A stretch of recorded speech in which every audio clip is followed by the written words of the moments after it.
चीजें ठीक हो जाएंगी। हम अपने सर अगर सिर्फ टैक्स नेट के अंदर ही ले आते ना, इतनी सारी बड़ी बड़ी आपकी जो है प्राइवेट ऑर्गेनाइजेशंस है जिसमें इतनी लीकेज है कि जितना वो बिजनेस करते हैं, जितना वो कमाते हैं, ऑल ओवर द वर्ल्ड उनके फ्रेंचाइजेस हैं, बट दे डू नॉट पे देयर टैक्सेस। अगर सिर्फ टैक्स नेट ही जो है उसके अंदर ही सारे लोग आ जाते तो शायद थोड़ा सा कुछ बेहतर हो जाता। मुझे बताएं ज़मीर साहब, ये होती है फलाही रियासत, ये है नया पाकिस्तान, बिलावल भुट्टो जरदारी कहते हैं, थर कोल बिजली घर की इफ्तिताह के बाद क्या हुआ? हम अभी आई थिंक सो 2-3 दिन पहले ही जो है बात कर रहे थे इस बारे में कि थर के जो बच्चों के वहाँ पे हालात हैं, जो वहाँ सब कुछ हो रहा है, सिंध गवर्नेंस की बात हो रही थी। डू यू थिंक ये achievement will cover everything else? देखें, बात यह है कि अल्लाह करे कि ये थर में जो इतना बड़ा मतलब इन्होंने इनिशिएटिव कंप्लीट कर लिया है, लॉन्च हो गया है, उसका उन मुकामी लोगों को भी फ़ायदा हो सके। जहाँ पे हमारे पास अभी तो लेटेस्ट कोई फिगर्स नहीं आ रहे कुछ दिनों से, लेकिन जितनी हमने पिछले चंद सालों में थर के अंदर मासूम बच्चों की अमवात देखी हैं, शायद ही पूरे पाकिस्तान में कहीं पे हमने देखा हो कि एक एक दिन में 35-35, 40-40 बच्चों की इतलात आती थी कि वो खत्म हो गए। अब बात यह है कि ये है नया पाकिस्तान, खूबसूरत मोड़ वहां पे खत्म हो गया, इतना मरा वहां पे। बिल्कुल वही देखिए सर, बात यह है कि ये कहते हैं कि मैं ये कहता हूं कि ये जो है ना, मैंने एक दफा पहले भी कहा था कि मैं नहीं बोलती, ये मेरा यार बोलता। ये बिलावल भुट्टो के अंदर जो है उन जरदारी साहब, आसिफ अली जरदारी साहब बोल रहे हैं, वरना Bilawal Bhutto is a different man. बात यह है कि आप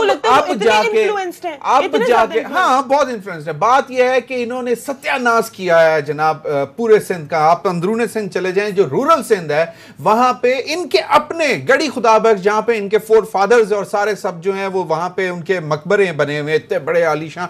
वहां पे शाम साहब मैंने खुद देखा था कि एक डिस्पेंसरी नहीं थी गड़ी खुदाबख्श में, और रोड पे एक खातून जो है वो खोता रेडी नहीं होती, गधा रेडी जो होती है, उसके ऊपर उसको डाल के लेके जा रहे थे जो पास लाड़काना है वहां पे, और वो आधे रास्ते में वो वहां पे वो मर गई और वहां पे उतर के खड़े होकर धाड़े मारना शुरू कर दी। ये मैंने अपना आंखों से देखा हुआ है। गड़ी खुदाबख्श जहां के रूलर सदियों से इनकी जो बादशाहत रही है भुट्टो खानदान की, बात यह है कि चलें वो तो उन्होंने नहीं किया, इन्होंने जो सत्यानाश किया वो भी आपके सामने आज भुगत रहे हैं ना।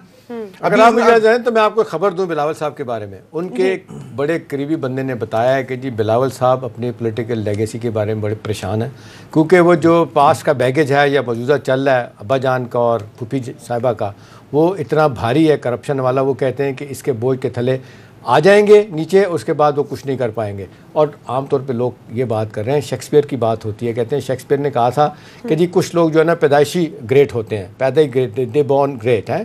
तो कुछ लोग जो होते हैं वो कहते हैं कि वो अपनी मेहनत से ग्रेट बन जाते हैं, और कुछ लोग होते हैं कि ग्रेटनेस उन पर थ्रस्ट कर दी जाती है। आप इन पे भी बिलावल साहब पे भी ग्रेटनेस थ्रस्ट कर दी गई कि आ गए इनके ऊपर, अब इनको संभालना आगे मुश्किल हो रहा है। ये सारी चीज़ें जो नहीं चलेंगी ज़मीर में, आपको बताऊं पार्टी के लोग आज भी परेशान है वैसे ही, वो कहते हैं कि अपने आप को लगा करना पड़ेगा इनको। और जिस तरह आप कह रहे हैं कि आपकी बातों से ऐसे लगता है कि यू बिलीव कि उनके अंदर लीडरशिप क्वालिटीज हैं, और अगर उनको डिस्क्रेशन दे दी जाए कि वो खुद चलाएं पार्टी को तो शायद बेहतर हो सके। देखिए मैं तो ये पहले वेरी इंटेलिजेंट मैन, वो मतलब है, वो पढ़ा लिखा है वो। अच्छा बात ये आपको पता है कि ये जो मुराद अली शाह साहब पहली दफा जब चीफ मिनिस्टर बने थे, वो जो 1900 समथिंग के इनके जो चीफ मिनिस्टर थे कायम अली शाह साहब को, उनको हटा के वो बिलावल का इनिशिएटिव था। हालांकि इन्होंने भी जब बीइंग फाइनेंस मिनिस्टर ये भी आए हुए, मुराद अली शाह साहब भी ज़ेरे अताब है नैब के, ये भी पूछा जा रहा है इनसे कि आपने उनकी शुगर मिल्स को और उनकी जो मिलों को, ओमनी ग्रुप को किस तरह लोन्स दिए और उसके बाद उनको डिफॉल्ट, मतलब जो कुछ भी गंद हुआ वो सारा वो भी इन्होंने भी जवाब देना है। मनी लॉन्ड्रिंग में ये भी इन्वॉल्व हैं, ये भी इनके भी कहते हैं कि बक्सेस जाते होते थे, और तो वो एक अलग बात है। लेकिन ही वाज अ डूअर, और वो चॉइस किसकी थी? बिलावल भुट्टो की। उन्होंने कहा कि यार मुराद अली शाह जरा एनर्जेटिक आदमी है और एक्टिव आदमी है, उन्होंने चीजें बेहतर करने की कोशिश की, लेकिन बहुत देर हो चुकी हुई थी उस वक्त, क्योंकि सिंध रूरल जो है वो आज भी उसी तरह मतलब हालात हैं, और जो खुदा ना खास्ता अगर कहत आता है तो और ज्यादा टाइम हमारा जो